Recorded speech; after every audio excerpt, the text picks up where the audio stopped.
Она што е стандардно насилство на кое што сме навикнати,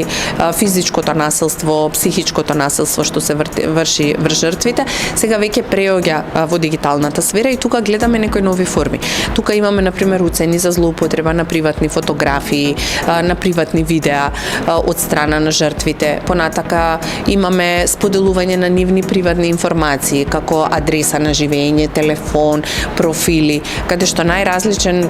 обем на лица, број на лица кои што се неповикани можат да ја контактираат жртвата и да ја вознемируваат. Со појавата на интернетот добиваат поголем размер, бидејќи наеднаш станувате жртва не само на насилникот кој што ви е во домот, туку станувате жртва на еден поширок круг на лица кои што се идентификуваат на некој начин со насилникот и наеднаш вие станувате и